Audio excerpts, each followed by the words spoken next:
Hi friends, మీకు తెలుసా ఈ ప్రపంచం పూర్తిగా నీటిలో మునిగిపోయినప్పుడు ఏం జరిగిందో? అలాగే వేదాలను రాక్షసులు ఎందుకు దొంగిలించారు? ఒకప్పుడు 3 మహానగరాలు ఆకాశంలో ఎగిరి దేవతలకి భయం పుట్టించాయని మీకు తెలుసా? మనము ప్రతి సంవత్సరం జరుపుకునే ఉగాది పండుగ కేవలం కొత్త సంవత్సరమా, లేక ఒక మహాయుద్ధం తర్వాత పుట్టిన కొత్త యుగమా? ప్రళయం, అధర్మం, దేవాసుర సంగ్రామం, దైవ అవతారాలు, వీటన్నింటి తర్వాత ప్రపంచానికి ఒక కొత్త ప్రారంభం వచ్చింది. ఆ ప్రారంభమే ఉగాది. ఇది కేవలం పండుగ కాదు, ఇది సృష్టి తిరిగి మళ్ళీ పుట్టిన రోజు. ఆ రోజు వచ్చే ముందు ఏం జరిగింది? ఎందుకు దేవతలు భయపడ్డారు? ఎందుకు వేదాలు అదృశ్యమయ్యాయి? ఎందుకు ప్రపంచం నీటిలో మునిగిపోయింది? మరియు ఎందుకు శివుడు ఒకే బాణంతో 3 రాక్షస నగరాలను నాశనం చేయాల్సి వచ్చింది? ఈరోజు మనం ఆ అసాధారణ కథ గురించి ఇప్పుడు తెలుసుకుందాం. అది ఒక విపరీతమైన సంఘటన.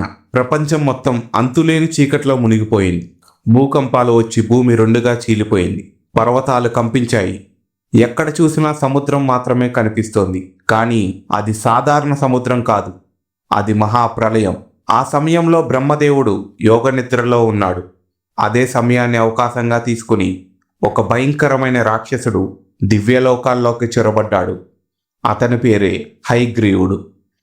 అతని లక్ష్యం ఒక్కటే, జ్ఞానాన్ని నాశనం చేయటం. బ్రహ్మ యోగ నిద్రలో ఉన్నప్పుడు అతను 4 వేదాలను దొంగలించాడు.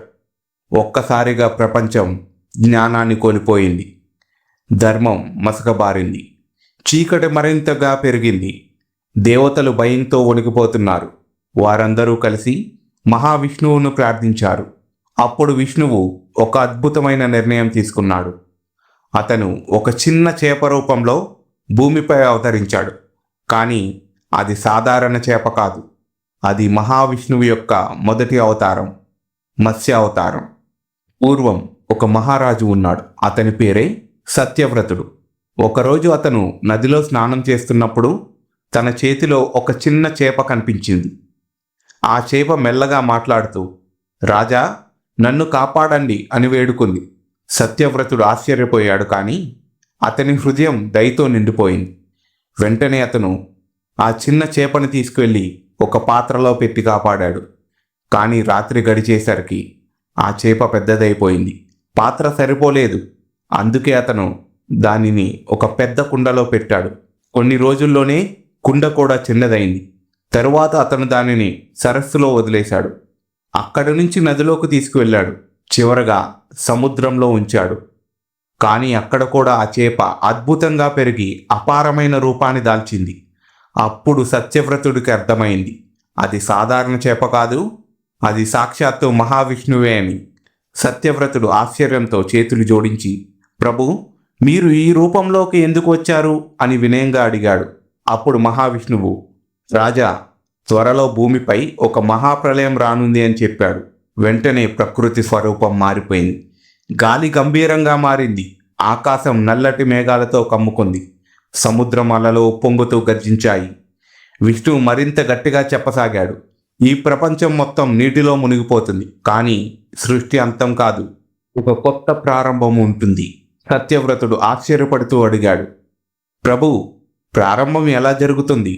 అప్పుడు విష్ణువు ఇలా చెప్పసాగాడు, నీవు ఒక పెద్ద పడవను నిర్మించాలి.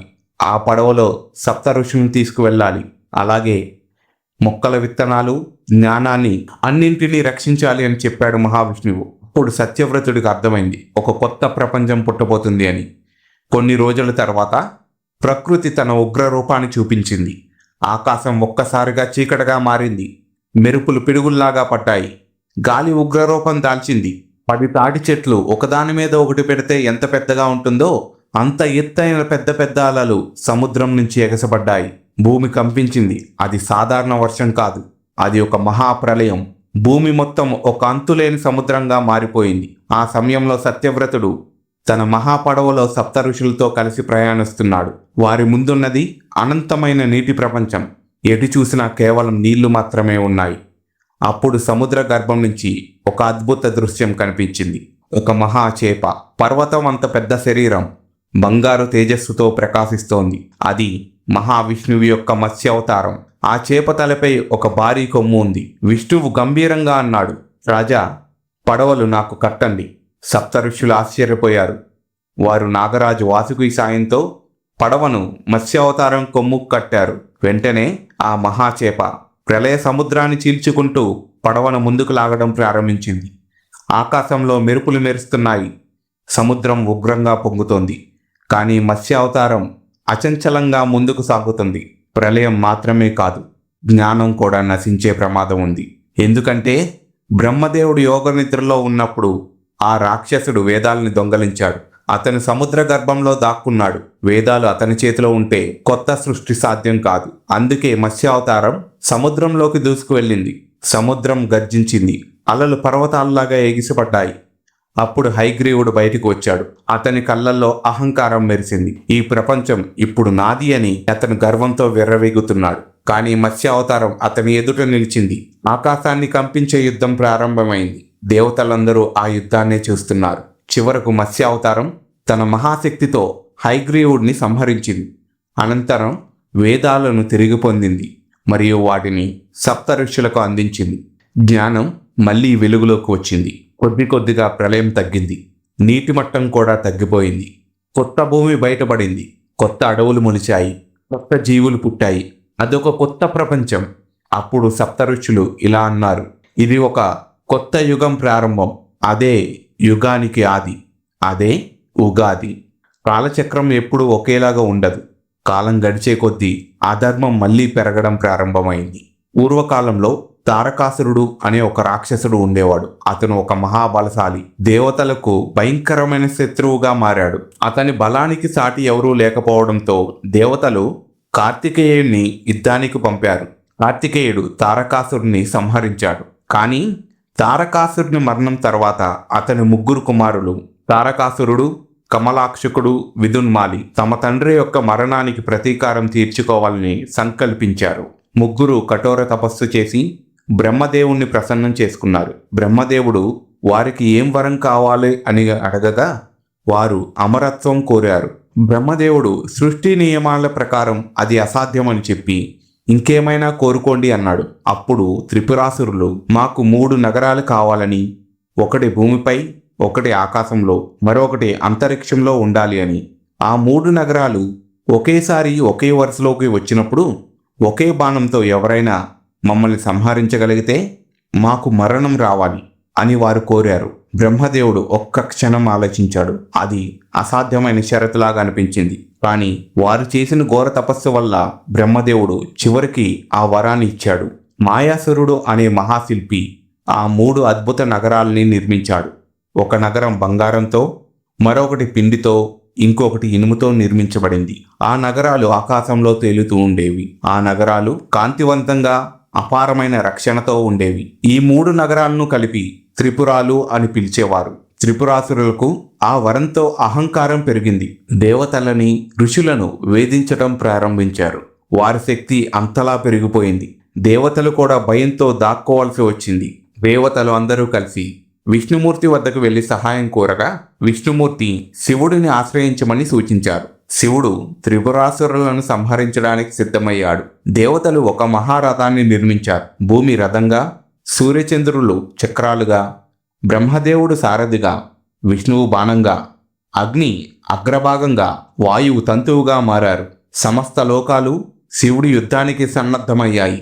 1000 ఏళ్ల తర్వాత ఆ 3 నగరాలు ఒకేసారి వరుసలోకి వచ్చినప్పుడు ఆ క్షణం కోసం శివుడు పాశుపతాస్త్రాన్ని సిద్ధం చేసుకున్నాడు. ఆ ఒక్క బాణం ఆకాశాన్ని చీల్చుకుంటూ వెళ్లి 3 నగరాలను ఒకేసారి దహనం చేసింది. త్రిపురాసురులు సంహరించబడ్డారు. వారి అహంకారం భస్మమైంది. దేవతలందరూ ఆనందంతో శివుడిని స్తుతించారు. ఆ రోజు నుంచి శివుడికి త్రిపురాంతకుడు అనే నామం ప్రసిద్ధి చెందింది. అప్పుడు బ్రహ్మ ఒక ప్రకటన చేశాడు. ఈరోజు కొత్త యుగానికి ఆది. ఈ రోజు నుంచి ప్రపంచం కొత్త కాలాన్ని ప్రారంభిస్తుంది. అదే యుగానికి ఆది. అదే ఉగాది. అందుకే ఉగాది కేవలం పండుగ కాదు, అదొక సందేశం. ఎంతటి వరమున్నా, ఎంతటి శక్తి ఉన్నా అహంకారం చివరికి నాశనానికి దారితీస్తుంది. ధర్మం ఎప్పటికీ విజయాన్నే సాధిస్తుంది. అధర్మం ఎంత బలమైనదైనా నిలవదు. ప్రళయం వచ్చినా జ్ఞానం నిలుస్తుంది. అధర్మం పెరిగినా ధర్మం చివరికి గెలుస్తుంది. చీకటి ఎంత పెద్దదైనా ప్రకాశం మళ్ళీ పుడుతుంది. ప్రపంచం ఎంత కష్టాల్లో పడినా కొత్త ప్రారంభం తప్పకుండా వస్తుంది. అదే ఉగాది సందేశం. అందుకే ప్రతి ఉగాది రోజున మనం ఒక విషయాన్ని గుర్తు చేసుకోవాలి. ప్రపంచం ఎన్నిసార్లు చీకట్లో పడిపోయినా ధర్మం మళ్ళీ వెలుగులోకి వస్తుంది. ఇది ఉగాది వెనుక ఉన్న ఒక పురాణ కథ. నెక్స్ట్ వీడియోలో ఉగాది ప్రాముఖ్యత గురించి కూడా తెలుసుకుందాం. ఈ వీడియో మీకు నచ్చినట్లయితే లైక్ చేయండి, షేర్ చేయండి, అలాగే సబ్స్క్రైబ్ చేసుకోండి.